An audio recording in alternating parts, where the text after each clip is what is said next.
दोस्तों, परम ज्ञान की दुनिया में आपका स्वागत है। प्यारे दोस्तों, जरा अपने मन की आंखों से देखिए। जैसे कोई पुरानी लोक कथा का पर्दा उठ रहा हो और सामने खड़े हैं शेख जी, जिनका हुलिया समय की किताब का एक पन्ना है। उनके सिर पर बाल इतने उलझे हुए कि मानो बरसों से कंघी ने उनकी दहलीज नहीं देखी। लंबी घनी दाढ़ी, जैसे वक्त ने अपने हाथों से बुनकर उसे जंगल सा बना दिया हो। हर तार में बीते दिनों की कहानी छुपी हो। उनके बदन पर एक कुर्ता, जो कभी शायद चमकता था, मगर अब उस पर चिकनाई के पुराने धब्बे ऐसे जम गए हैं जैसे कोई अनकही दास्तान का नक्शा बन गया हो। पजामा, वो तो हर पैबंद के साथ अपनी अलग कहानी चीखता है, जैसे हर टांके में कोई पुराना दर्द सिन दिया गया हो। और उनके पैरों में वो जूते, घिसे हुए, पुराने, जिन्हें देखकर लगता है मानो समय ने खुद उन पर अपनी छाप छोड़ दी हो। ये जूते उनके पिताजी की आखिरी निशानी है, जिन्हें शेख जी दिल से लगाए घूमते हैं, जैसे कोई अनमोल खजाना हो जो हर कदम पर उनकी याद दिलाता है। अब आप ही बताइए, इस बिखरे हुए रूप को देखकर कौन कहेगा कि शेख जी के पास दौलत का ढेर हो सकता है। वो तो इतने सादे, इतने मैले, इतने बेतरतीब लगते हैं कि कोई उन्हें गरीब ही समझ ले। मगर सच्चाई ये है कि उनकी सादगी सिर्फ उनके हुलिये तक नहीं, उनके घर का आलम भी ऐसा ही है। वो बिस्तर जिस पर शेख जी रात को अपने थके हुए बदन को टिकाते हैं, उसकी अपनी एक पुरानी कहानी है। ये वही बिस्तर है जो उनकी दादी को दहेज में मिला था। कभी मजबूत निवार का बना, जिसके नीचे पूरा परिवार हंसता बोलता था। मगर समय की मार ने उसे जर्जर कर डाला। निवार टूट टूट कर बिखरने लगी तो शेख जी ने रस्सियां लपेटी, लकड़ियां बांधी और किसी तरह उसे जोड़े रखा। बरसों तक ये जुगाड़ चला, मगर अब निवार तो जैसे जिंदगी से ही रुखसत हो गई।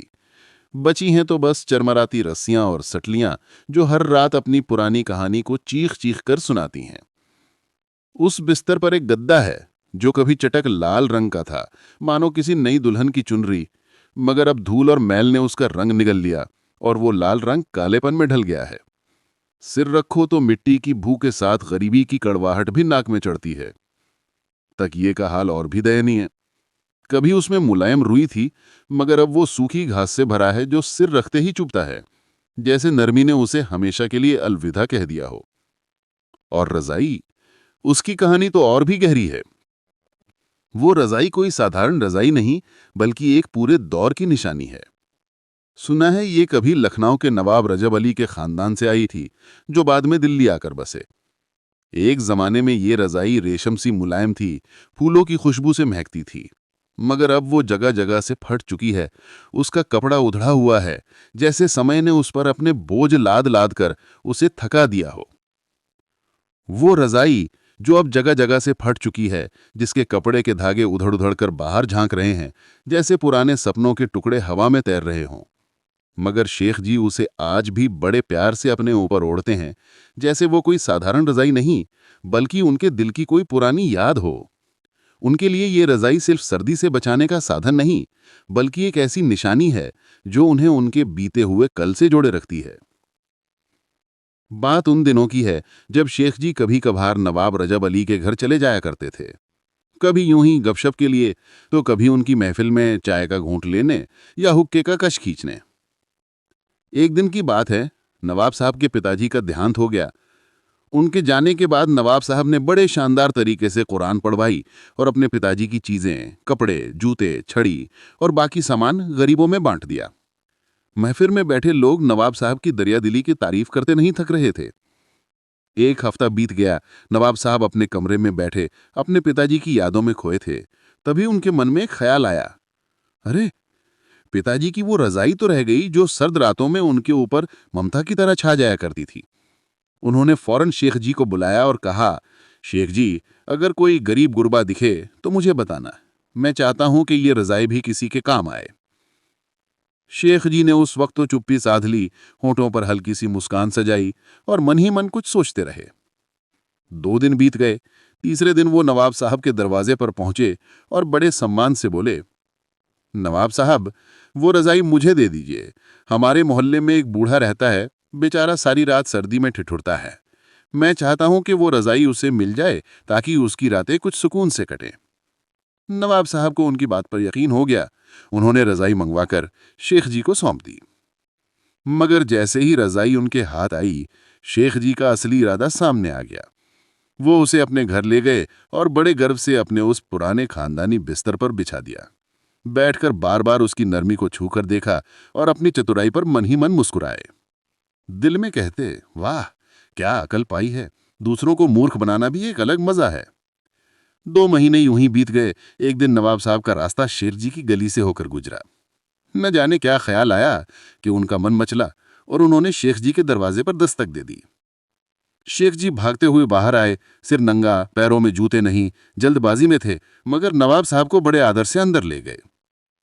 जैसे ही नवाब साहब ने कमरे में कदम रखा, उनकी नजर सीधे बिस्तर पर पड़ी और वहां वो रजाई थी, वही रजाई जिसे पहचानने में जरा भी देर न लगी। नवाब साहब ने हल्की मुस्कान के साथ कहा, अरे शेख जी, ये तो वही रजाई है जो आपने उस गरीब बूढ़े के लिए मुझसे ली थी। वो बूढ़ा कहाँ गया? शेख जी ने जरा भी हिचक नहीं दिखाई, बड़े आराम से अपनी उलझी दाढ़ी पर हाथ फेरते हुए बोले, हाँ नवाब साहब, वो बूढ़ा तो अचानक किसी दूसरे शहर चला गया। अब मैं उसके पीछे कहाँ कहाँ भटकता। सोचा ये रजाई उसकी अमानत है तो मैंने इसे अपने पास ही संभाल लिया। नवाब साहब ने शेख जी की आंखों में झांका, एक पल को मुस्कुराए और समझ गए कि यहाँ कुछ और ही खेल है।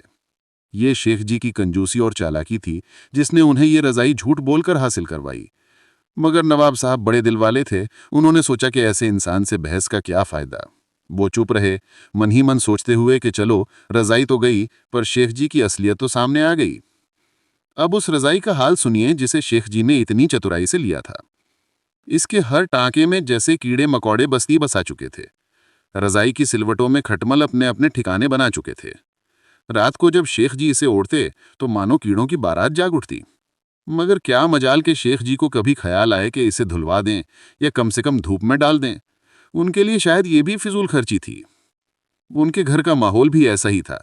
मिट्टी की हांडी में दाल पकती, उसी मिट्टी के कटोरे में आटा गूंधा जाता, और जब रोटियां बनती तो वही कटोरा डलिया बन जाता। प्लेटों की क्या जरूरत, रोटी सीधे हाथ पर रखी जाती, उस पर दाल डालकर खा ली जाती। कभी कभी अगर शेख जी थोड़ा शान में आते तो हांडी के कटोरे में जरा सी दाल निकालकर खाने बैठ जाते। मांस का तो नाम भी नहीं, सब्जी जैसे उनके नसीब में ही नहीं थी, और दाल वो भी बस नाम की, मगर नमक और मिर्च इतनी कि मुंह जल जाए।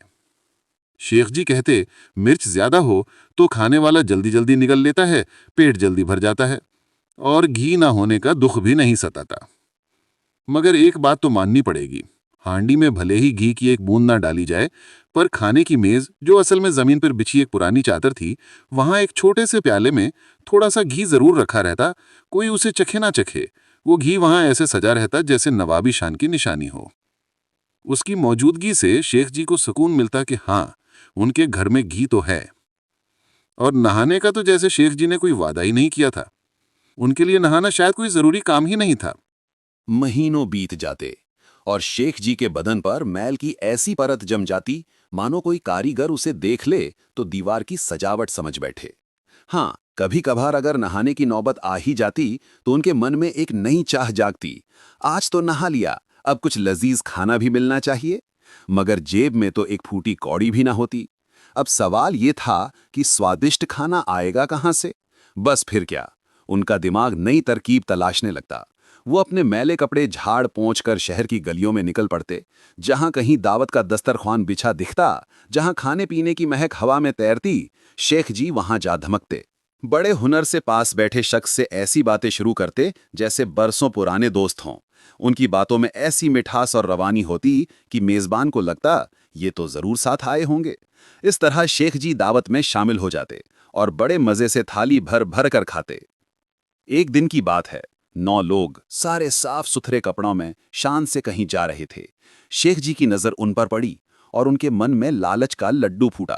अरे, ये लोग जरूर किसी बड़ी दावत में जा रहे हैं, अगर इनके पीछे हो लिया तो किस्मत चमक जाएगी। बस फिर क्या था, वो चुपके से उनके पीछे लग गए। थोड़ी देर में वो लोग एक बड़े मकान के सामने रुके और अंदर चले गए। ये मकान था काजी साहब का। शेख जी भी चुपके से उनके पीछे अंदर घुस गए। मगर जैसे ही वो अंदर पहुंचे, नौकरों ने उन 9 लोगों को घेर लिया और काजी साहब के सामने पेश कर दिया। काजी साहब का चेहरा गुस्से से लाल था। उन्होंने गरजती आवाज में हुक्म दिया, इन सबको फौरन काट डालो। ये सुनकर शेख जी के तो होश उड़ गए। वो जो दौलत का सपना लेकर आए थे, अब उनकी जान पर बनाई। उनके हाथ पैर कांपने लगे, माथे पर पसीने की बूंदें चमकने लगीं। वो भागते हुए काजी साहब के कदमों में जा गिरे और हाथ जोड़कर कांपती आवाज में बोले, हुजूर, इस गरीब को बख्श दीजिए, मैं तो बिल्कुल बेगुनाह हूं, मेरा इन लोगों से कोई वास्ता नहीं, मुझे क्यों मारा जाए। काजी साहब ने सख्त लहजे में कहा, तुम सबका गुनाह साबित हो चुका है, किसी को बख्शा नहीं जाएगा। शेख जी की हालत पतली हो गई, उनकी आवाज में रोना और गिड़गिड़ाहट घुल गई। हड़बड़ाते हुए बोले, हुजूर, मैं तो इनके साथ था ही नहीं, मैं तो बस रास्ते में इनके पीछे लग गया था। जो भी गुनाह हुआ वो इनका होगा, मेरा उससे कोई लेना देना नहीं, मुझे छोड़ दीजिए। काजी साहब ने भौहें तान कर पूछा, क्या तुम इन लोगों के साथ नहीं आए थे? शेख जी ने फौरन हाथ जोड़ लिए और बोले, हुजूर, साथ तो आया था, मगर मरने के लिए तो कतई नहीं। काजी साहब ने हल्का सा तंज कसते हुए कहा, तो फिर किस इरादे से इनके पीछे पीछे चले आए? शेख जी ने मासूमियत का चेहरा बनाकर कांपती आवाज में जवाब दिया, हुजूर, मैंने तो बस सोचा कि ये लोग किसी दावत में जा रहे हैं, इसीलिए मैं भी उनके पीछे चला आया। मेरा कसूर सिर्फ इतना है कि लजीज खाने की लालच में बहक गया। काजी साहब ने अपनी दाढ़ी पर हाथ फेरते हुए हंसकर कहा, लगता है तुम बिना बुलाए दावतों में घुसने के आदी हो। शेख जी ने छट से मना किया, नहीं नहीं हुजूर, ऐसी बात नहीं, और हाथ उठाकर कसम खाते हुए बोले, सच कहता हूं हुजूर, अब कभी ऐसी गलती नहीं करूंगा। मेरी तौबा, 1000 बार तौबा, आज के बाद ऐसा ख्याल सपने में भी नहीं आएगा। काजी साहब ने आंखें सिकोड़कर पूछा, बताओ, अब तक कितनी बार बिना बुलाए दावतें उड़ा चुके हो? शेख जी ने शर्मिंदगी छुपाते हुए धीरे से कहा, हुजूर, ज्यादा नहीं, बस 30-40 बार। ये सुनकर काजी साहब के चेहरे पर हल्की मुस्कान तैर गई। उन्होंने जल्लाद की ओर इशारा करते हुए कहा, ले जाओ इसे, जब 30-40 दावतें चख चुका है तो एक बार मौत का स्वाद भी चख ले।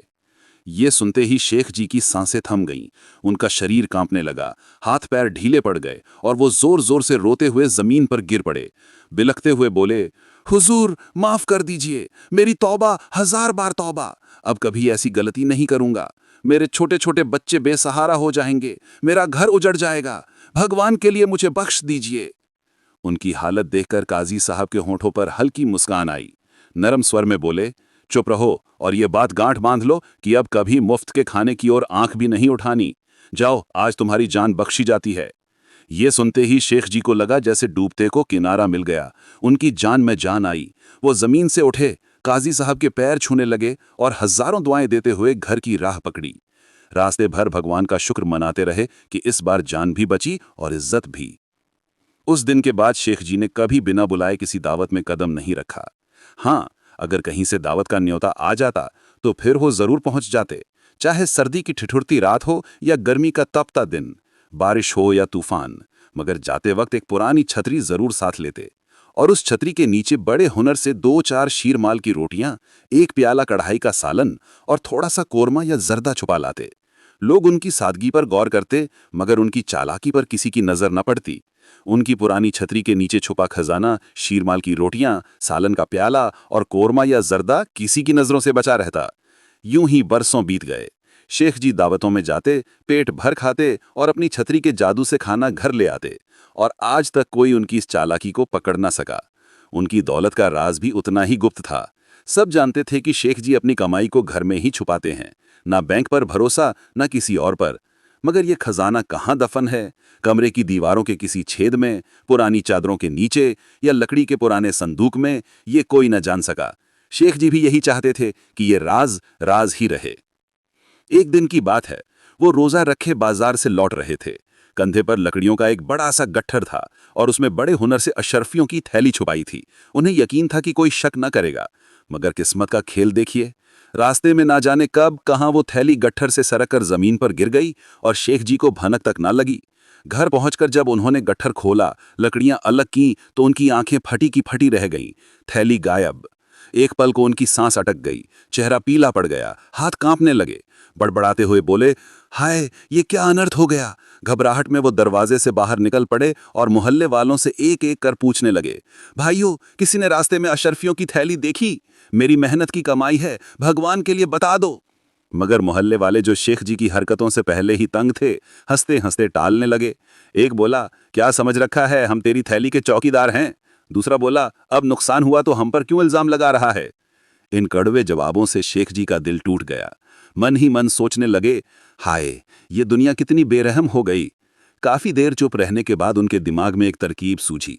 बड़बड़ाए, हाँ, काजी साहब के पास जाना चाहिए, वो ऐलान करवा देंगे, शायद जिसके हाथ थैली लगी वो डरकर या नेकी समझकर लौटा दे।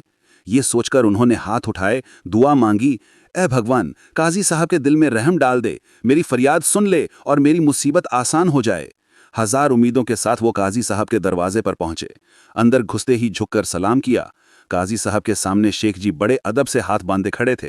काजी साहब ने उन्हें पहचान लिया और हल्की मुस्कान के साथ बोले, क्या बात है शेख जी, आज फिर किसी दावत का न्योता देने आए हो।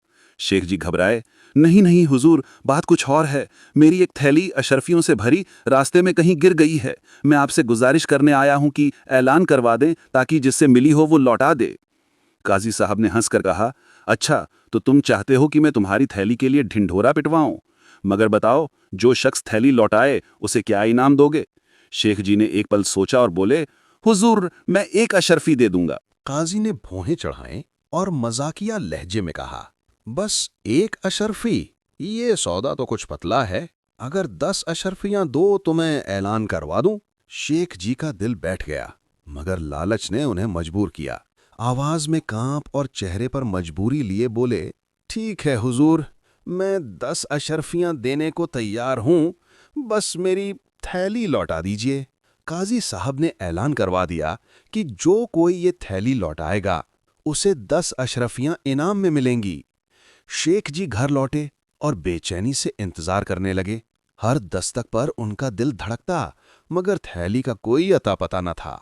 फिर एक दिन किस्मत ने दरवाजा खटखटाया। एक गरीब किसान उनकी दहलीज पर आया, हाथ में वही थैली लिए। वो उसे लेकर काजी साहब के पास गया। काजी ने कहा, शेख जी, ये गरीब किसान तुम्हारी थैली लाया है, लो अशरफियां गिन लो और मसला खत्म करो।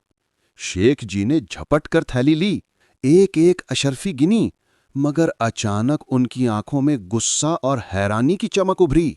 बोले, हुजूर, ये तो अजीब बात है। इस थैली में पहले 110 अशरफियां थीं, मगर अब सिर्फ 100 बची हैं। ये आदमी जरूर अपनी इनाम की रकम पहले ही निकाल चुका है। कमरे में सन्नाटा छा गया। काजी साहब ने शांति से थैली उठाई, उसे इधर उधर देखा, फिर मुस्कुराते हुए बोले, शेख जी, अच्छे से सोच लो। तुम्हें यकीन है कि इसमें 110 अशरफियां थीं? कहीं बाद में पछताना ना पड़े। शेख जी ने गर्दन अकड़ाकर कहा, हुजूर, मैं झूठ नहीं बोलता, इसमें 110 अशरफियां ही थीं। काजी ने किसान को पास बुलाया, शेख जी को सामने खड़ा किया और थैली खोल कर सबके सामने अशरफियों पर नजर डाली। फिर बोले, देखो शेख जी, ये थैली मुंह तक भरी है। अगर इसमें एक अशरफी और डाल दी जाए तो इसका मुंह बंद नहीं होगा। अब बताओ, 10 अतिरिक्त अशरफियां इसमें कैसे समा सकती थीं? ये सुनकर शेख जी का चेहरा लटक गया। उनकी जबान गूंगी हो गई, दिल की बत्ती बुझ गई। अब वो क्या जवाब देते? काजी साहब की बात पत्थर की लकीर थी। काजी साहब ने थैली बंद की और उसे किसान के हवाले करते हुए बोले, ये थैली तुम्हारी है, तुमने ईमानदारी दिखाई, सो ये रकम अब तुम्हारी अमानत है, इसे अपनी जिंदगी संवारने में खर्च करो। शेख जी का चेहरा पीला पड़ गया, उनकी आवाज कांपने लगी। बोले, हुजूर, ये थैली मेरी है, मेहरबानी करके मुझे ही लौटा दें। काजी साहब ने नजरें तरेरते हुए कहा, शेख जी, तुम्हारी थैली में तो 110 अशरफियां थीं, मगर इस थैली में सिर्फ 100 हैं। ये तुम्हारी हो ही नहीं सकती। ये सुनते ही मजमा हंसी और तारीफों से गूंज उठा। लोग काजी साहब की इंसाफ पसंदी की दाद देने लगे और शेख जी शर्मिंदगी की चादर ओढ़े वहां से खिसक लिए। काजी ने कहा, जब तुम्हारी थैली मिलेगी तुम्हें बुलाकर दे दी जाएगी। शेख जी ने हकलाते हुए जवाब दिया, हुजूर, मैं भूल गया था, अशरफियां तो 100 ही थीं। काजी साहब का चेहरा गुस्से से लाल हो गया, उनकी भौएं तन गईं और आवाज गरज उठी, तुम झूठे हो, मक्कार हो, एक गरीब किसान की इज्जत पर दाग लगाने की हिम्मत की और आज फिर हमें धोखा देने आए। तुम्हें जरा भी शर्म नहीं? काजी ने मेज पर जोर से मुक्का मारा और कमरा उनकी गूंज से थर्रा उठा। वहां मौजूद लोग शेख जी को तिरछी नजरों से देखने लगे। कुछ ने नफरत भरी निगाहें फेंकी। काजी की गरजती आवाज फिर गूंजी, हमसे भूल हुई जो उस दिन तुम्हें उन 9 लोगों के साथ काट न डाला। तुम्हारी थैली तुम्हें कभी नहीं मिलेगी, निकल जाओ यहां से। ये सुनकर शेख जी के पैरों तले जमीन खिसक गई।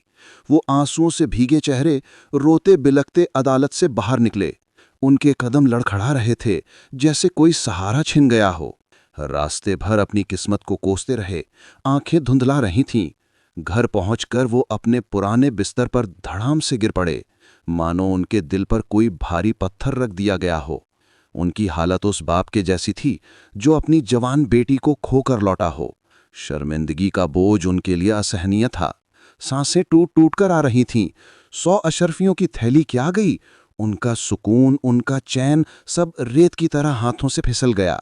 रात को जब वो आंखें बंद करते तो पल भर बाद ही चौंक कर जाग पड़ते।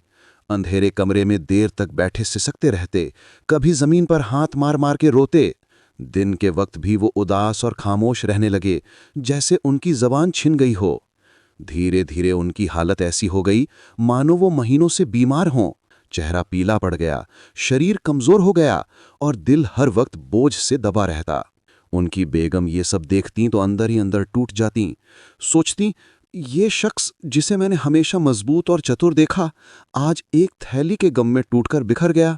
100 अशरफियों की थैली का गम उनके दिल में ऐसा नासूर बन गया था कि वो मरते दम तक उन्हें चैन न देता। उनकी बेगम ये सब देखकर अंदर ही अंदर टूट रही थीं। रातों को वो शेख जी के पास जागती रहतीं, उनके आंसू पहुंचतीं, मगर जानती थीं कि वो दुख उनके भीतर जड़ें जमा चुका है। अगर यही हाल रहा तो शेख जी वक्त से पहले दुनिया छोड़ जाएंगे। एक दिन उनके पुराने दोस्त ने बड़े प्यार और समझदारी से उन्हें समझाया, शेख जी, जो चीज चली गई उसका गम छोड़ दो। ये अकलमंदी नहीं, किस्मत में जो लिखा है वही मिलेगा। तुम कोई मेहनत का काम शुरू करो, रोज की कमाई से पैसे जोड़ो, देखना जल्द ही कई थैलियां भर जाएंगी। ये बात शेख जी के कंजूस दिल को जच गई।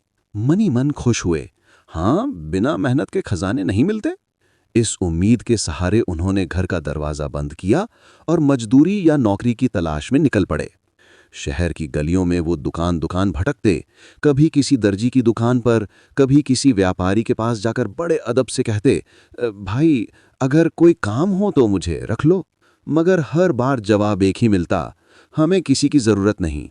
कभी लोहार, कभी व्यापारी, हर जगह अर्जी दी, मगर किस्मत हर बार मुंह फेर लेती। यूं ही खाली हाथ भटकते भटकते एक दिन उनके कदम वजीर आजम के शानदार मकान के सामने रुक गए। ऊंची दीवारें, बड़े बड़े पेड़ और दरवाजे पर सिपाहियों का पहरा देखकर उनका दिल धड़का, मगर हिम्मत जुटाकर वो अंदर घुसे। वजीर से मुलाकात हुई।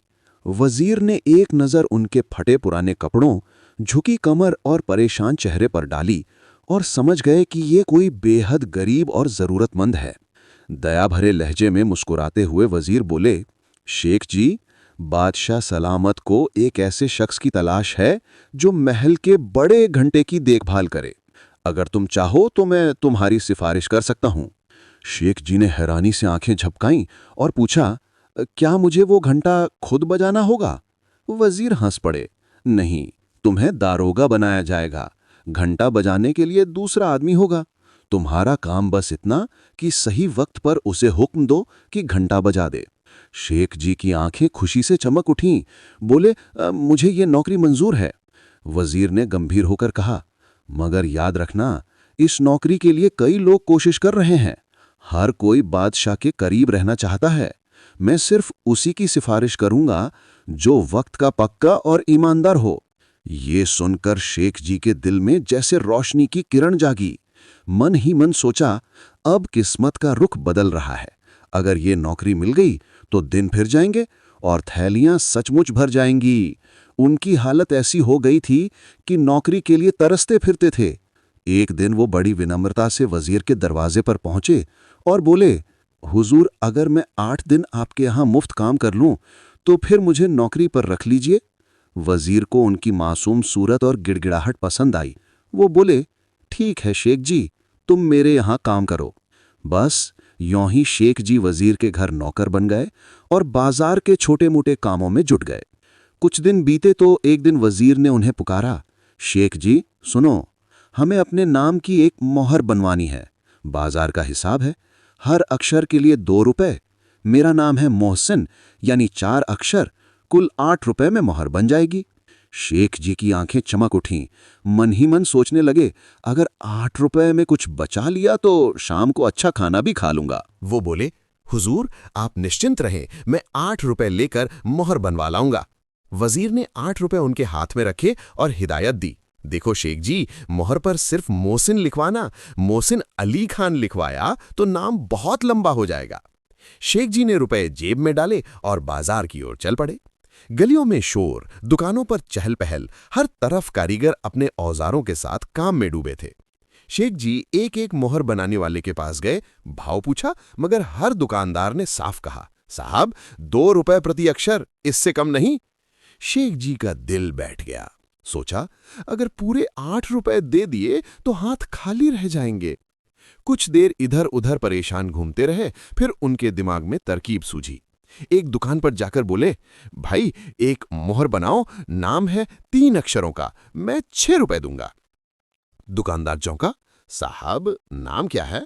शेख जी ने बड़े आत्मविश्वास से कहा, नाम है मोहसिन। देखो, मी 1 सा 2 न 3, बस 3 अक्षर। दुकानदार हंस पड़ा, ये तो अजीब हिसाब है, मोहसिन में तो 4 अक्षर हैं। शेख जी ने तुरंत ताव खाया, अरे भाई तुम्हें क्या परवाह, तुम्हारा काम है मोहर बनाना, हिसाब किताब मेरा मसला है। दुकानदार ने कंधे उचकाए, चलो जैसी आपकी मर्जी। उसने औजार उठाए और मोहर पर लिखना शुरू किया। मी लिखा, फिर स पर नुक्ता लगाने लगा तो शेख जी तपाक से बोल पड़े, अरे मियाँ ये क्या 2-2 नुक्ते खोद डालोगे, फालतू मेहनत क्यों, एक ही नुक्ता काफी है, स के बीच में डाल दो।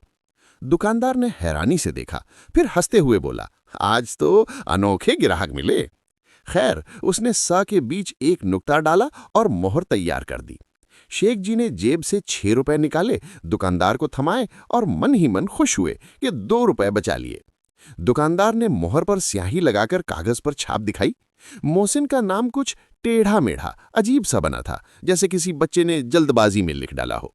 मोहर बनवाकर 2 रुपए बचाने की खुशी में शेख जी की आंखें चमक रही थीं। उनके दिल में बस यही गूंज रहा था, काम भी हुआ, पैसे भी बचे और अपनी अक्ल का जादू भी दिखा दिया। जब वो वजीर के पास मोहर लेकर पहुंचे तो दुकानदार उनकी चतुराई और हाजिर जवाबी देखकर दंग रह गया। उसने कहा, साहब कई ग्राहक आए और गए, मगर तुम जैसा चालाक और हिसाब किताब में माहिर आज तक नहीं देखा। वजीर ने बातों बातों में अपना नाम बताया, जैसे कोई पहेली बुझा रहा हो। मेरा नाम मोहसिन है, मी सा और ना, बस 3 अक्षर। दुकानदार हक्का बक्का रह गया, हिसाब में उलझा और शेख जी हल्की मुस्कान के साथ मोहर जेब में डालकर चलते बने। जाते जाते बस इतना बोले, भाई तुम हिसाब लगाते रहो, दुकान तुम्हारी है। दुकानदार बेचारा उन्हें जाते हुए देखता रह गया। शेख जी 2 रुपए बचाकर इतने खुश थे कि फूल कर कुप्पा हो गए। घर पहुंचते ही बेगम को यह किस्सा बड़े गर्व से सुनाया। बेगम ने मुस्कुराते हुए कहा, मुबारक हो शेख जी, अब तो बस 2 दिन की बात है, तुम बादशाह के दरबार में दारोगा बनने वाले हो, वहां तो खूब कमाई होगी। शेख जी ने हैरानी से पूछा, कैसे बेगम? वो हंसते हुए बोली, अरे मियाँ, सुना है बादशाह के नौकर बिना रिश्वत लिए कोई काम नहीं करते, तुम भी किस्मत आजमाओ, दौलत के दरवाजे खुल जाएंगे। ये सुनकर शेख जी ठहाका मारकर हंस पड़े। इतना हंसे कि बेगम भी उनकी हंसी देखकर हंसने लगी। फिर गंभीर होकर बोले, बेगम तुमने जो कहा वो सच हो, भगवान तुम्हारी जबान को और बल दे।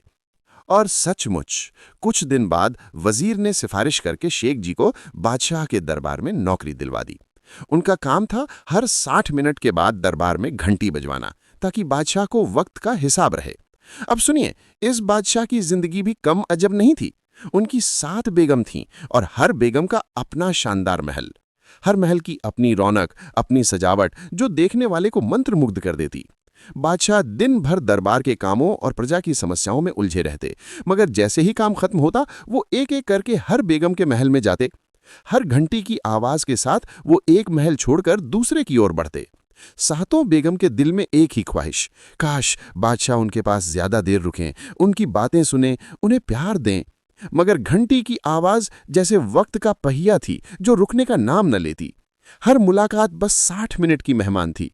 फिर बादशाह को अगले महल जाना पड़ता। हर बेगम के महल में शानो शौकत थी, खुशबुओं की महफिल थी, मगर घंटी की आवाज उस रौनक पर साए की तरह छाई रहती थी। दूसरे बेगम के दिल में गुस्से की आग भड़क उठी। उसने सोचा, अगर ये घंटी वक्त पर बजती रही तो बादशाह मेरे पास ज्यादा देर नहीं रुकेंगे और ये मुझे किसी कीमत पर मंजूर नहीं। उसने चुपके से शेख जी को बुलाया। मखमली गद्दियों पर बैठी बेगम ने अपनी चमकती संगमरमर की अंगूठियां मेज पर रखीं, फिर एक थैली जिसमें 100 अशरफियां खनक रही थीं और एक बेशकीमती मोतियों का हार शेख जी की ओर बढ़ाया। नर्म मगर सख्त लहजे में बोली, शेख जी, जब बादशाह हमारे महल में आए तो घंटी 60 या 90 मिनट पर नहीं बल्कि पूरे 2 घंटे बाद बजवाना, ताकि वो मेरे पास ज्यादा वक्त बिताएं। शेख जी ने झुककर सलाम किया, दांत चमकाते हुए बोले, जैसा आपका हुक्म मलिका। थैली और हार को सावधानी से लपेटकर वो महल से निकल आए। उनके दिल में खुशी का तूफान उमड़ रहा था। घर पहुंचते ही बेगम को यह किस्सा हंसते हंसते सुनाया। बेगम ने हैरानी और खुशी से कहा, वाह मियाँ, 100 अशरफियों की थैली खोई थी तो क्या, तुम्हारी किस्मत तो अब चमक उठी। ये मोतियों का हार कोई छोटी चीज है, सैकड़ों अशरफियों से ज्यादा कीमत का है। शेख जी ने हंसकर जवाब दिया, सच कहती हो बेगम, तुमने नौकरी का ऐसा रास्ता दिखाया कि मेरे दिन फिर गए। अगर मैं हिंदू होता तो तुम्हें देवी बनाकर पूजा करता। बेगम ने झट से मना किया, अरे ऐसी बातें मुंह से न निकाला करो, भगवान को बुरा लगता है। शेख जी ने शर्मिंदगी से सर झुकाया, ठीक है बेगम, अब ध्यान रखूंगा। फिर वो चैन से अपनी पुरानी रजाई में घुसे और नींद की दुनिया में खो गए। अगले दिन जब छोटी बेगम के महल में गए तो शेख जी ने 90 मिनट के बजाय 60 मिनट में ही घंटी बजा दी। बादशाह हैरान हुए, मगर हुक्म के मुताबिक उठकर अगले महल चले गए। छोटी बेगम खुशी से फूली न समाई। मगर जब बादशाह दूसरी बेगम के पास पहुंचे तो शेख जी ने वादे के मुताबिक पूरे 2 घंटे बाद घंटी बजाई। दूसरी बेगम ने न सिर्फ अपना वक्त पाया बल्कि तीसरी बेगम का वक्त भी हथिया लिया। जब तीसरी बेगम को इस चालाकी की खबर लगी तो वो भी पीछे न रही। उसने शेख जी को बुलाया और 25 अशरफियों की थैली के साथ एक बेशकीमती हीरे की अंगूठी दी। बोली, हमारे लिए भी कोई तरकीब निकालो, हमारा वक्त बढ़ाओ। दिन बीतते गए और शेख जी का खजाना दिन ब दिन बढ़ने लगा। हर बेगम अपनी बारी बढ़ाने के लिए रिश्वत देती और शेख जी खुशी खुशी सोने की ढलियां, मोतियों के हार, अशरफियों की थैलियां और जवाहरात अपने कमरे में जमा करते। बेगम हर दिन इस खजाने को देखकर हैरान होती और खुशी से दुआएं देती। प्यारे दोस्तों, अब इस कहानी का वो रोमांचक और सबक भरा मोड़ सुनिए जहां शेख जी की चालाकी उन्हें ऊंचाइयों से समंदर के किनारे तक ले आती है और उनकी किस्मत एक बार फिर पलट खाती है। कोई राज हमेशा छुपा नहीं रहता और यही हुआ शेख जी के साथ। एक दिन उनके रिश्वतखोरी के खेल की खबर बादशाह के कानों तक पहुंची। किसी ने चुपके से बता दिया कि शेख जी घंटी के वक्त से छेड़छाड़ करते हैं और हर बेगम से रिश्वत लेकर इंसाफ बिगाड़ते हैं। बादशाह का चेहरा गुस्से से लाल हो गया। उन्होंने तुरंत हुक्म दिया, कमबख्त, तुमने मेरे महल की इज्जत के साथ खेल किया, मेरे नियम तोड़े और मेरी बेगमों को रिश्वत देकर बहकाया। शेख जी कांपते हुए सफाई देने लगे, मगर बादशाह ने हाथ उठाकर उन्हें चुप करा दिया। गुस्से से बोले, तुम्हें अपनी हरकतों की सजा मिलेगी। अब से तुम्हारा काम है समंदर के किनारे बैठकर शाम तक लहरें गिनना। न खाने का वक्त, न आराम का मौका, बस लहरें गिनते रहो। बस यूं ही दौलत के नशे में चूर शेख जी की किस्मत पलट गई। खजाने के ढेर पीछे छूट गए और वो अकेले समंदर की बेकरार लहरों के सामने एक बेबस कैदी की तरह जा बैठे। उनके दिल में घबराहट का तूफान था। सामने समंदर की लहरें शोर मचाती और वो सोचते, हाय, ये कैसी सजा मिली। मगर बादशाह का हुक्म टालना नामुमकिन था। मजबूरी में वो सुबह सवेरे अपनी पुरानी चादर ओढ़कर समंदर के किनारे जा बैठे और लहरें गिनने लगे। शाम ढलने तक बस लहरें ही लहरें। प्यास से गला सूख गया, भूख से पेट में ऐठन होने लगी, मगर खाने पीने की इजाजत न थी। वो आसमान की ओर देखते, मन ही मन आहें भरते, ऐ भगवान, ये कैसा अजाब है। थकान से चूर जब वो घर लौटे तो बेगम ने उनकी हालत देखी। परेशान होकर बोली, अरे मियाँ, तुम भी अजीब हो, इतनी मशक्कत की क्या जरूरत। एक आसान तरकीब है, 1 घंटे तक लहरें गिनो, फिर जितनी गिनी उसी हिसाब से 8 घंटों की गणना कर लो। मान लो 1 घंटे में 100 लहरें आईं तो 8 घंटों में 800 होंगी। बस दिन भर की मेहनत से छुटकारा। शेख जी को ये बात ऐसी लगी जैसे किसी ने कैद का ताला खोल दिया हो। खुशी से बेगम का हाथ थामकर बोले, वाह बेगम, तुम्हारा दिमाग तो सोने से भी कीमती है, तुमने मेरी जान बचा ली। अगले दिन उन्होंने ये तरकीब अपनाई और आसानी से दिन काटने लगे। मगर कहानी यहीं खत्म न हुई। एक दिन समंदर के नीले पानी पर एक बड़ा सा जहाज दिखा। उसकी सफ़ेद चमक और ऊंचे ऊंचे पाल शेख जी का ध्यान खींच गए। उन्होंने तुरंत अपने नौकरों को हुक्म दिया, खबरदार, इस जहाज को किनारे न आने देना। अगर ये लंगर डाल देगा तो पानी में हलचल होगी और मैं लहरें सही से गिन नहीं पाऊंगा। नौकरों ने बादशाह के हुक्म के मुताबिक जहाज को रोक दिया। जहाज का कप्तान घबरा गया। उसके दिल में डर समा गया कि कहीं उसका कीमती सामान बर्बाद न हो जाए। वो फौरन एक छोटी नाव में बैठकर किनारे की ओर बढ़ा और शेख जी के पास पहुंचा। हाथ जोड़कर गिड़गिड़ाया, हुजूर, मेरे जहाज को आने दीजिए, वरना बड़ा नुकसान हो जाएगा। सामान खराब होगा और मुसाफिर परेशान होंगे। शेख जी ने सख्त लहजे में जवाब दिया, मैं बादशाह के हुक्म से लहरें गिन रहा हूं, किसी जहाज को इजाजत नहीं दे सकता। कप्तान ने बहुत मिन्नतें की, मगर शेख जी टस से मस न हुए। आखिरकार कप्तान ने जेब से 20 अशरफियों की थैली निकाली और शेख जी के कदमों में रख दी। सोने की चमक देखते ही शेख जी का दिल पिघल गया। वो मुस्कुराए और बोले, ठीक है, तुम्हारा जहाज जा सकता है, मगर शोर कम करना। ये पल शेख जी के लिए जैसे नई दुनिया का दरवाजा खुल गया। उन्होंने सोचा, वाह, ये तो कमाल का धंधा है। हर जहाज से कुछ न कुछ वसूला जा सकता है। बस फिर क्या, वो हर आने वाले जहाज को रोककर रिश्वत मांगने लगे। कभी अशरफिना, कभी हीरे जवाहरात, उनका खजाना फिर से भरने लगा। मगर किस्मत को कुछ और ही मंजूर था। एक दिन समंदर के बीचों बीच एक शानदार जहाज दिखा। ये कोई साधारण जहाज नहीं था, बल्कि बादशाह के करीबी दोस्त एक मालदार सौदागर का था। शेख जी ने पुरानी आदत के मुताबिक नौकरों को हुक्म दिया, इस जहाज को रोको। सौदागर का जहाज रुकते ही उसका चेहरा गुस्से से लाल हो गया। उसकी आंखों में बिजलियां चमकीं और चेहरे की रौनक सख्ती में बदल गई। वो एक नाव पर सवार होकर किनारे पहुंचा और शेख जी के सामने खड़ा हो गया। सख्त लहजे में बोला, ये तुम्हारी हिम्मत कैसे हुई कि मेरे जहाज को रोका? जानते हो मैं कौन हूं? शेख जी की हेकड़ी गायब हो गई, मगर वो चुप रहे। सौदागर गुस्से से उबलता हुआ सीधे महल पहुंचा और बादशाह को सारा माजरा सुनाया। बोला, हुजूर, ये शख्स जहाजों को रोककर सबको लूट रहा है। अगर इसे न रोका गया तो व्यापारियों का बड़ा नुकसान होगा और सल्तनत का नाम बदनाम हो जाएगा। बादशाह, जो पहले ही शेख जी की हरकतों से वाकिफ था, ये सुनकर आग बबूला हो गया। उसके माथे की नसें फूल गईं। उसने दरबारी लेखक को बुलाया और फौरन एक हुक्मनामा लिखवाया। फिर वो पर्चा सौदागर को थमाते हुए बोला, ये लो हमारा फरमान, इसे शेख जी को दे दो। वो इसे देखते ही तुम्हारे जहाज को आने की इजाजत दे देगा। सौदागर के दिल को तसल्ली हुई। वो जल्दी से महल से निकला, नाव पर सवार होकर किनारे पहुंचा और बड़े इत्मीनान से पर्चा शेख जी के सामने रखकर बोला, लो, ये बादशाह सलामत का हुक्मनामा है, अब तुम्हें कोई रोकने की जरूरत नहीं। शेख जी ने थोड़ा गुरूर भरे अंदाज में बादशाह का हुक्मनामा खोला। कागज पर लिखे शब्दों को पढ़ते हुए उनके होंठ हल्के से हिले, रोको मत, आने दो।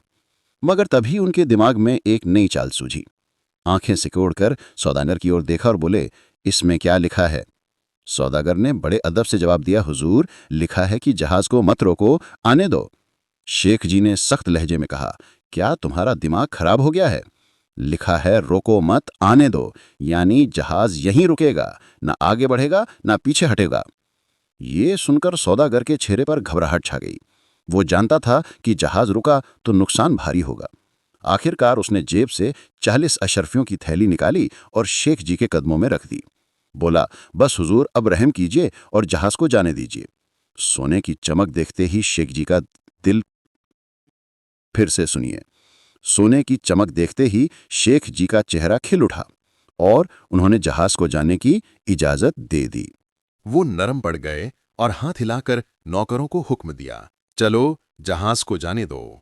सौदागर ने राहत की सांस ली, मगर दिल में गुस्से की आग दहक रही थी। वो महल लौटा और बादशाह के सामने सारा माजरा खोलकर रख दिया। उसकी आवाज गुस्से से कांप रही थी। जहां पनाह, ये शख्स आपके हुक्मनामे का मतलब भी अपनी मर्जी से तोड़ मरोड़ देता है, हर आने जाने वाले को लूटता है। अगर इसे ना रोका गया तो व्यापारी सल्तनत छोड़कर भाग जाएंगे और खजाने का दरवाजा बंद हो जाएगा। बादशाह, जो शेखसी की हरकतों से पहले ही परेशान था, ये सुनकर आग बबूला हो गया। उसका गुस्सा फट पड़ा। उसने वजीर की ओर देखकर गरजते हुए कहा, ये रिश्वतखोर है, इसे अभी नौकरी से निकालो और ऐलान कर दो कि 8 दिन में ये शख्स शहर छोड़ दे। अगर हुक्म ना माना तो इसका सारा सामान जब्त कर लिया जाएगा और इसे कैद खाने में डाल दिया जाएगा। ये फरमान सुनते ही दरबार में सन्नाटा छा गया। शेखसी के पैरों तले जमीन खिसक गई। वो हक्के बक्के खड़े रहे। फिर अचानक होश आया तो बादशाह के कदमों में गिर पड़े। आंखों से आंसू बहने लगे और वो गिड़गिड़ा कर बोले, जहां पनाह रहम कीजिए, मैंने नादानी में गलती की, दोबारा ऐसी हिम्मत नहीं होगी। मगर बादशाह का दिल पत्थर हो चुका था। उसने सिपाहियों को इशारा किया और हुक्म दिया, इसे महल से बाहर निकालो। सिपाही आगे बढ़े और बेचारे शेखसी को सहारा देकर दरवाजे तक ले गए। उनकी आंखें आंसुओं से भरी थीं, दिल पछतावे से लबरेज। वो हिचकियों के साथ रोते हुए घर पहुंचे और दरवाजा खोलते ही बेगम के गले लग गए। बेगम ने घबराकर पूछा, मियाँ ये क्या हाल बना लिया? शेखसी ने आंसुओं में डूबी आवाज में जवाब दिया, बेगम हम लुट गए, बर्बाद हो गए। बादशाह ने हमें शहर छोड़ने का हुक्म दे दिया। ये कहते हुए वो फूट फूट कर रोने लगे। बेगम ने उनकी हालत देखी तो नरम लहजे में बोली, मियाँ अब ये शहर हमारे लिए ठीक नहीं रहा। बेगम की बात शेखसी के मन को भा गई। उन्होंने देर न की और फौरन अपनी जमीन, जायदाद और घर का सारा सामान बेच डाला। जो पैसा हाथ आया उसे चमकते सोने में बदल लिया और एक भारी भरकम सिल बनवाकर उसमें समेट लिया जैसे कोई अनमोल खजाना हो। फिर एक बैलगाड़ी खरीदी, उस पर सारा सामान लादा और छठे दिन अपने पुराने शहर को अलविदा कहकर चल पड़े। 150 मील का लंबा सफर तय कर वो एक नए शहर में पहुंचे। शुरुआत में एक छोटी सी झोंपड़ी में डेरा डाला, मगर कुछ ही दिनों में एक सस्ता मकान खरीद लिया। मकान छोटा था मगर सुकून भरा, और उसके पीछे एक नन्हा सा बगीचा था जो देखने में इतना खूबसूरत था कि नजरें ठहर जाएं। शेखसी की कंजूस फितरत तो बदली नहीं थी। उन्होंने बैलगाड़ी का भी हिसाब लगाया। 300 रुपए में खरीदी, सफर किया और नए शहर में 350 में बेच दी। न सफर का खर्चा, न नुकसान, बल्कि मुनाफा। मकान के पीछे बगीचे में एक सुरक्षित कोना देखकर शेखसी ने अपनी कीमती सोने की सिल जमीन में दफना दी। मगर उनका दिल चैन से न था। हर रात चुपके से उठते, कुदाल हाथ में लेते और खोद कर देखते कि खजाना सुरक्षित है या नहीं। तसल्ली मिलने पर फिर उसे मिट्टी तले दबा देते। मगर एक रात का मंजर कुछ और ही था। जब उन्होंने जमीन खोदी तो वहां वो भारी सिल गायब थी। उसकी जगह एक पुरानी मिट्टी की हांडी रखी थी। हांडी खोली तो अंदर 20,000 अशर्फियां जगमगा रही थीं। शेखसी की आंखें हैरानी से फैल गईं। समझ न आए कि उनकी सोने की सिल कहाँ गई और ये अशर्फियां कहाँ से आ गईं। उनके दिल पर जैसे सन्नाटा छा गया। कुछ सूझा नहीं तो वो जोर जोर से रोने लगे, अपनी लाखों की सिल का गम मनाने लगे। तभी अचानक एक भारी साया दीवार लांघकर उनके सामने आ खड़ा हुआ।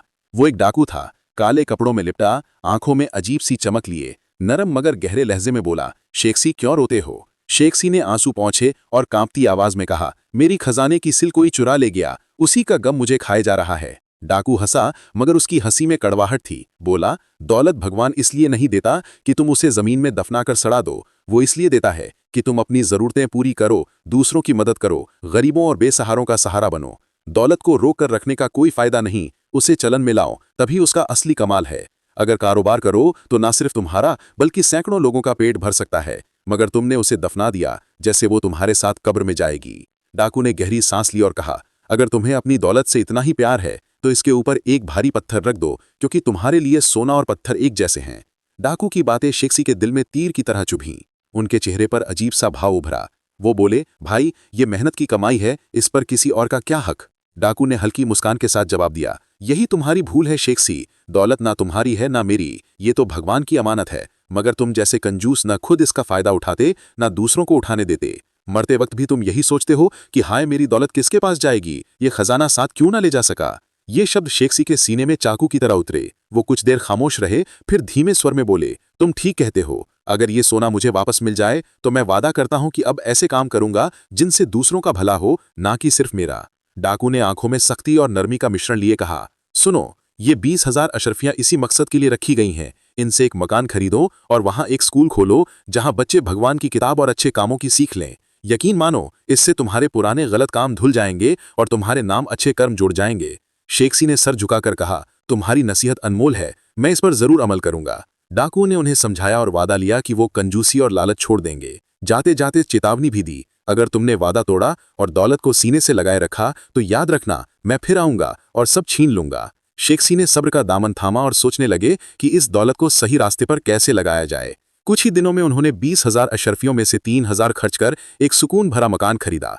फिर 1,000 अशर्फिया लगाकर दरी, चादरें, तख्तियां, किताबें और स्कूल की दूसरी जरूरतें पूरी की। आखिर वो दिन आया जब जुमे की बरकतां भरे वक्त में मोहल्ले के लोग इकट्ठे हुए। मासूम बच्चे अपने माता पिता के साथ खुशी खुशी आए। दुआओं और सलाम की गूंज में स्कूल की नींव रखी गई। जैसे ही बिस्मिल्लाह पढ़कर पहली किताब खोली गई, हवा में एक अजीब सी रोशनी फैल गई। यूं लगा जैसे आसमान से दया के फरिश्ते उतरकर उस छोटे से स्कूल को अपने पंखों में समेट रहे हों। शेखसी की आंखों से खुशी के आंसू छलक पड़े। वो सोच रहे थे कि ये दौलत जो कभी उनके लिए जंजीर थी, आज दूसरों के लिए रोशनी का चिराग बन गई। उनकी जिंदगी का रुख बदल गया। पहले जो कंजूसी और स्वार्थ हर काम में झलकता था, अब उस पर नेकी और भलाई की चादर चढ़ने लगी। मोहल्ले का वो डाकू जिसके सख्त शब्दों और अनोखे अंदाज ने शेखसी को नया रास्ता दिखाया, मानो उन्हें एक नया इंसान बना गया। अब शेखसी की सुबह किताबों में डूबकर, वुजू करके और तस्बीह थामकर मस्जिद की राह पकड़ते हुए बीतती थीं। वो बच्चों को भगवान की किताब पढ़ाते, बड़ों को नेक कामों की सीख देते और हर मिलने वाले को यही नसीहत देते कि सच्ची कामयाबी भलाई के रास्ते पर चलने में है। 3-4 साल तक वो इस राह पर डटे रहे। मोहल्ले के लोग हैरान थे कि जो शख्स कभी एक पैसा खर्च करने से कांपता था, अब वो भलाई का पैगाम देता है। धीरे धीरे शेखसी की नेकी की बातें मोहल्ले से निकलकर आसपास के कस्बों तक फैल गईं। लोग कहते, कभी का कंजूस, आज का नेक शेखसी। मगर इंसान की फितरत आसानी से कहाँ बदलती है। उनकी बातों में भले ही नेकी की चमक हो, मगर कहीं ना कहीं कंजूसी और लालच की हल्की सी झलक अब भी छिपी रहती थी। जब शेखसी मस्जिद के मंच पर चढ़ते तो बड़े जोश से बोलते, ऐ मेरे भाइयों, जो शख्स भगवान की राह में दान देता है, गरीबों को खाना खिलाता है, वो भगवान के पास खास जगह पाता है। खाना खिलाने की नेकी के अनगिनत दर्जे हैं और हर दर्जा स्वर्ग के इनामों से जुड़ा है। फिर अपनी पुरानी आदत के मुताबिक मिसालें देने लगते। अगर कोई गरीबों को कोरमा और तंदूरी रोटी खिलाए तो स्वर्ग के दरवाजे पर उसका ठिकाना होगा। अगर बिरयानी खिलाए तो सीधा स्वर्ग में दाखिल हो जाएगा, मगर वो न घूम फिर सकेगा, न पेड़ों से फल तोड़ने की इजाजत पाएगा। ये सुनकर लोग एक दूसरे को देखकर मुस्कुराते। शेख जी की बातें किसी को समझ आती, किसी को नहीं, मगर वो पूरी गंभीरता से आगे बोलते। हाँ, अगर बिरयानी के साथ जर्दा भी परोसा जाए तो उसे स्वर्ग में फल और मेवे तोड़ने की इजाजत मिलेगी। मजमा हल्की हल्की हंसी के साथ उनकी बातें सुनता, मगर कोई कुछ कहता नहीं। शेख जी और जोश में आके बोलते हैं, सुनो भाइयों, जो स्वर्ग में हर तरफ घूमना चाहते हैं, दूध और शहद की नदियों तक जाना चाहते हैं, उन्हें खाने के साथ कुछ मीठा जरूर रखना चाहिए, चाहे खीर हो या फिरनी। यहां आकर मजमे में हंसी की लहर दौड़ जाती। लोग जानते थे कि शेख जी की पुरानी कंजूसी अब भी कहीं न कहीं झलकती है। खाने पीने में हिसाब किताब, हर बात को नाप तोल कर कहना, ये उनका पुराना रंग था। फिर भी सबको मानना पड़ता था कि इस शख्स ने अपनी जिंदगी बदल डाली, और यही सबसे बड़ी बात थी। शेख जी अक्सर अपने बयानों में बड़े प्यार और उत्साह से कहते, खाना खिलाना बड़ी नेकी है, और अगर खाने में खीर शामिल हो तो इनाम और बढ़ जाता है। जो गरीबों को खीर खिलाता है उसे स्वर्ग में खुलकर घूमने की आजादी मिलती है। लोग उनके अंदाज से प्रभावित होकर मुस्कुराते और कुछ दिल ही दिल में दुआ करते कि काश उन्हें भी ऐसा मौका मिले। एक दिन संयोग से शेख जी की बेगम भी उनका बयान सुनने आ बैठीं। वो पर्दे के पीछे चुपके से सब सुनती रहीं। जब खीर का जिक्र आया तो उनके दिल में भी एक ख्वाहिश जागी। घर लौटकर वो रात भर यही सोचती रहीं कि अगर खीर खिलाने से इतना बड़ा इनाम मिलता है तो क्यों ना वो भी ये नेकी करें। अगली सुबह वो शेख जी के पास गईं और नर्म लहजे में बोलीं, सुनिए, आप अपने सारे शिष्यों को कह दीजिए कि कल दोपहर का खाना हमारे घर पर खाएं। शेख जी चौंक पड़े, हैरानी से पूछा, अरे बेगम, ये खाना खिलाने का इरादा किस खुशी में? बेगम ने मुस्कुराकर जवाब दिया, कल मैंने आपका बयान सुना। आपने कहा कि खीर खिलाने से स्वर्ग में घूमने की आज़ादी मिलती है। बस उसी से मेरे दिल में ये ख्वाहिश जागी कि मैं भी खीर बनाऊं और गरीबों को खिलाऊं। मैं चाहती हूं कि ये नेकी मेरे हिस्से में भी आए। शेख जी के चेहरे पर हल्की सी परेशानी झलकी। वो मन ही मन सोचने लगे कि ये मामला तो उलझ गया। भले ही वो बहुत कंजूस न रहे हों, मगर बचत की आदत तब भी बाकी थी। खिसियानी हंसी के साथ बोले, बेगम, सच कहूं, मैं तो बयानों में खीर का जिक्र इसलिए करता हूं कि शायद कोई शिष्य खीर लाए और मुझे मज़े से मिल जाए, वरना खीर खिलाने का कोई ख़ास इनाम नहीं। बेगम ने भौहें चढ़ाकर जवाब दिया, अच्छा जी, तो ये सब अपनी खीर की ख्वाहिश पूरी करने के लिए कहते हैं। अब तो मैं ज़रूर खीर बनाऊंगी और दूसरों को खिलाऊंगी। इस बार तुम्हारी बातों में नहीं आऊंगी। शेख जी ने फिर समझाने की कोशिश की, बेगम देखो, खीर और दावत देना बड़े लोगों का काम है। हमारी इतनी हैसियत कहाँ कि सबको बिठाकर खाना खिलाएं। बेगम ने साफ जवाब दिया, मुझे तुम्हारी इन बातों से कोई मतलब नहीं। मैंने ठान लिया है। तुम बस अपने शिष्यों को कह दो कि कल दोपहर हमारे घर खाने पर आएं। शेख जी ने ठंडी सांस भरी और उदासी से बोले, मैं नहीं कह सकता। ये सुनते ही बेगम का गुस्सा भड़क उठा। वो तेजी से दरवाजे पर गईं और जोर से आवाज देकर सारे शिष्यों को बुलाकर खुद ही कह दिया, कल दोपहर सब खाने पर आना। शेख जी की घबराहट देखने लायक थी। उनका चेहरा पीला पड़ गया। वो जल्दी से चारपाई पर लेट गए, मुंह पर चादर ओढ़ ली और ऐसे लंबी लंबी सांसें लेने लगे जैसे कोई भारी बीमारी ने घेर लिया हो। बेगम घबरा कर बोली, ये क्या हाल बना लिया? शेख जी ने कमजोर सी आवाज में कहा, बेगम, मैं तो अब आखिरी सांसें गिन रहा हूं। अगर तुमने खीर खिलाने की जिद पकड़ ही ली तो मेरी भी जिद मौत पर आ टिकी।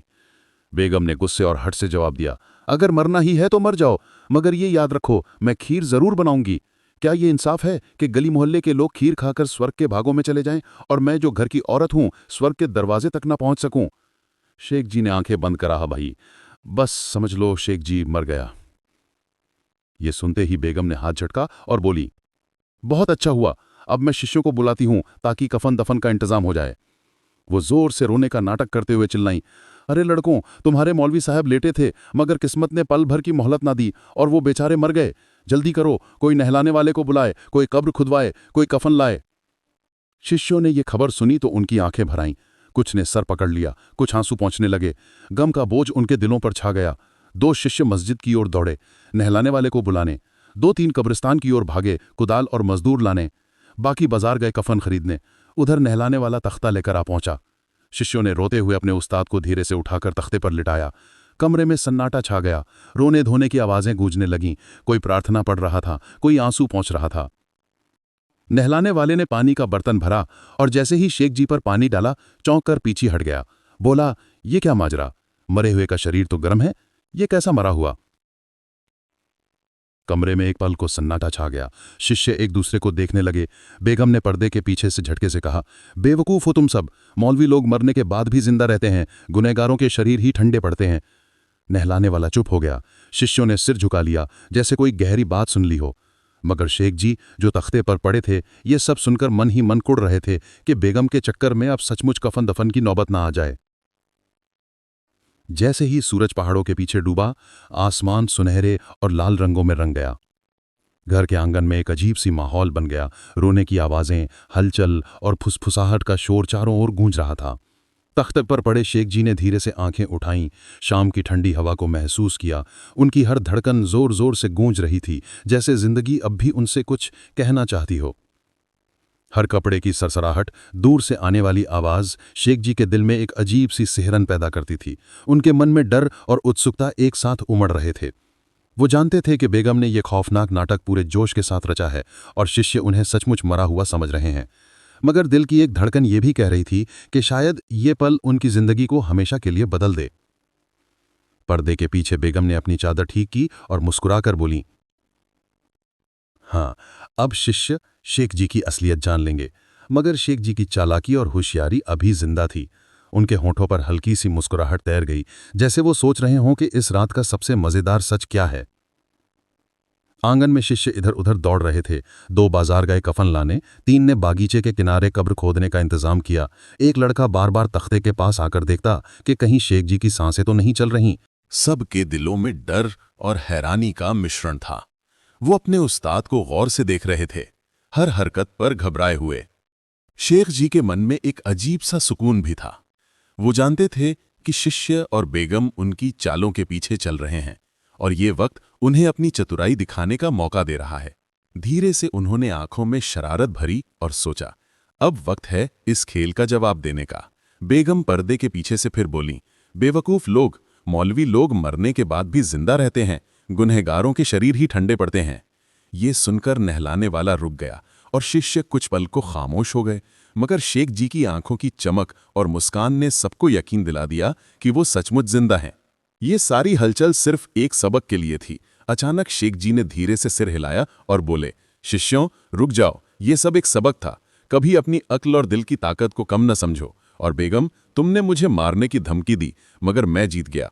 शिष्य हैरानी और खुशी के मिश्रित भावों के साथ चिल्लाए, उस्ताद, ये चमत्कार है, भगवान का शुक्र है। बेगम शर्मिंदगी में मुस्कुराते हुए चेहरा छुपाने लगी।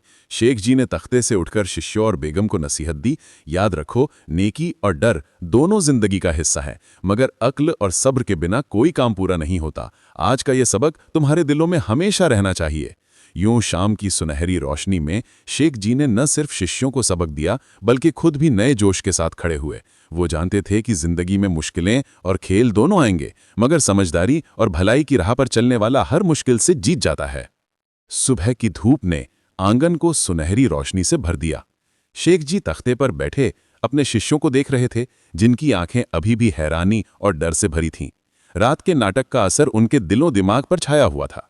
शिष्यों के कानों में बेगम की सख्त आवाज की गूंज बाकी थी और हर कोई सोच रहा था कि क्या उस्ताद सचमुच मर गए थे या ये एक नया सबक था। बेगम पर्दे के पीछे से झांक रही थीं। शेख जी की नजर उनकी शरारती मुस्कान पर पड़ी तो वो हंसी रोक न सके। मन ही मन सोच रहे थे कि बेगम की जिद और शिष्यों की बेचैनी ने उन्हें अपनी चतुराई और समझदारी दिखाने का मौका दे दिया। शेख जी ने धीरे से कहा, बेटों सुनो, जिंदगी में कभी डर या ताकत के सामने झुककर फैसला न लो। अक्ल और सब्र के बिना कोई नेकी पूरी नहीं होती। शिष्यों के दिलों में हैरानी और सम्मान का मिश्रण उमड़ रहा था। वो सोचने लगे कि उनका उस्ताद सचमुच जिंदा है और ये सारी हलचल सिर्फ एक सबक थी। मगर उनके मन में एक सवाल अब भी बाकी था, शेख जी ने ये सब कैसे संभाला? बेगम अब पर्दे से बाहर निकल आईं, उनकी आंखों में वही जिद चमक रही थी। वो जोर से बोलीं, तो शेख जी जिंदा निकल आए? ये कैसा खेल था? शेख जी ने मुस्कुराकर जवाब दिया, बेगम ये खेल नहीं, जिंदगी का सबक था। ये सिखाने के लिए कि डर और घबराहट में कोई काम न करो, बल्कि अक्ल और नेक इरादे से कदम बढ़ाओ। शिष्यों ने एक दूसरे को देखा और सबने एक साथ सिर हिलाकर कहा, उस्ताद आज हमने जिंदगी का सबसे बड़ा सबक सीखा। तभी आंगन में अचानक हलचल मची।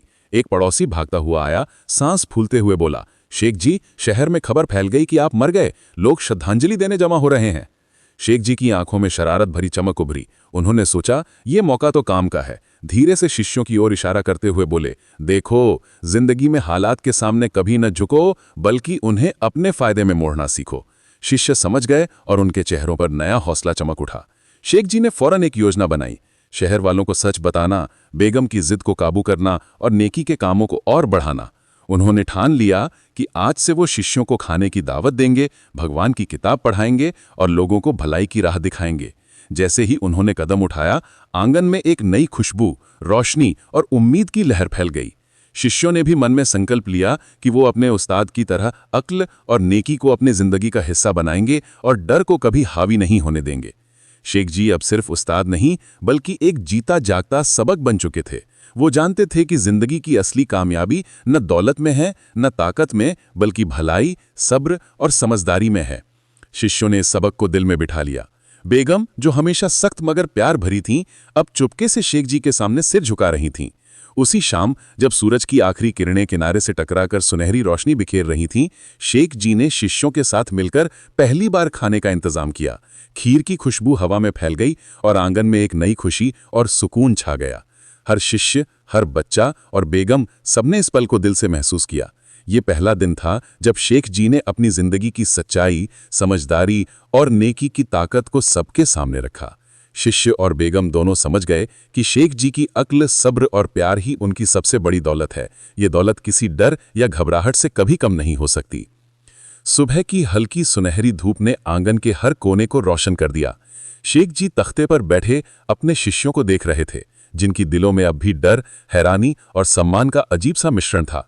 पिछली रात का नाटक अभी भी सबके जहन में ताज़ा था। शिष्य समझ नहीं पा रहे थे कि क्या शेख जी सचमुच मर गए थे या ये एक सबक था।